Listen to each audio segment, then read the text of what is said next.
I don't know if you have been following the Russian insurrection, and I gotta say that this is a very bizarre event that we have to approach very cautiously and very skeptically. Cautiously because what you see is different than what may be the case. And the second thing is we are not experts on this sort of thing. I'm certainly not. I don't pretend to be. There are a lot of people who pose as experts who aren't experts at all. In fact, these are people who went from being, experts on classified documents to being experts on the technology of submersibles to then being experts on civil war in Russia and the so-called Wagner battalion or Wagner group. But we have to try to make sense of what's going on because, of course, it's relevant to the war in Ukraine and it's relevant, of course, to U.S. aid to Ukraine. So let's start with what we saw and what seemed to be going on, and then let's go to what really appears to be the fact of the matter. What you see going on was tanks from this group called the Wagner Group. I guess I'll just call them Wagner Group. And the Wagner Group is a group of mercenaries. Now, these are mercenaries who have been fighting on the Russian side of the war. And in fact, they have been some of the frontline troops in fighting against the Ukrainians. And yet it appeared that they were in a massive mutiny against Putin, against Russia. And the leader of this group, a guy named Prigozhin, was leading this mutiny, and it looked like this guy was going to take Moscow. His troops and his tanks seized control of the southern Russian city. It's called Rostov-on-Don, Rostov-on-the-Don River, and appeared to do this with no resistance. Now, the no resistance part of it should have been a little bit strange. The Russians are not defending their own towns, which are being taken over by some mutinous group. And then these guys are rolling toward Moscow. And again, there's no fighting. You just see the tanks rolling. And so, there were people on social media, in fact, some people on the right saying, hey, guys, listen, this is a real insurrection.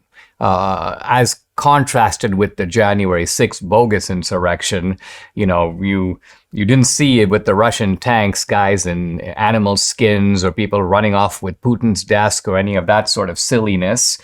This appeared to be, as I say, a real military operation, and all the neocons were going wild and kind of cheering on. Think of it, just a few weeks earlier, they had been blasting the Wagner Group for its brutality. These people are savages, they're barbarians, they're fighting against the Ukrainians, and then suddenly, oh, there's a mutiny, oh, these people are wonderful, let's support them.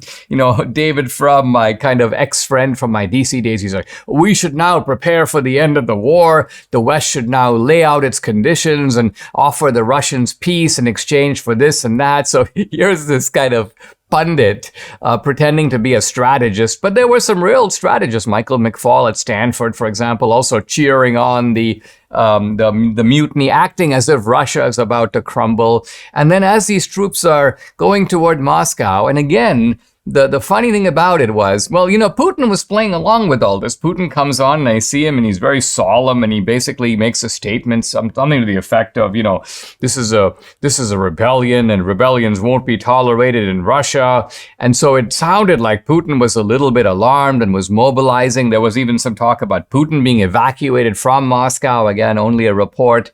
I don't take any of this at face value. Or Putin is bringing air defenses now to deal with this rebellion. And then as these tanks are going toward Moscow, they stop.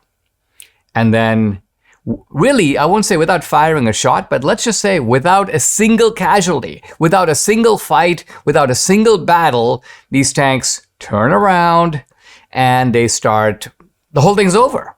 Basically, this guy, Prigozhin, says, I'm done. He goes, I had some grievances, but they've now been addressed. Apparently, there was a negotiation that was conducted between this Prigozhin fellow and Putin. The outcome of it is that Prigozhin will now retire from the Wagner Group. He's going to move.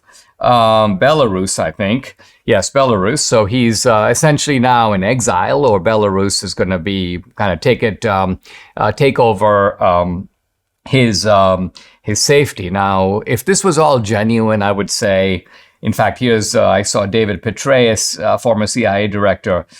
Prigozhin kept his life but lost the Wagner Group, and he should be very careful around open windows in his new surroundings in Belarus where he is going. So this is David Petraeus, again, taking all of this at face value.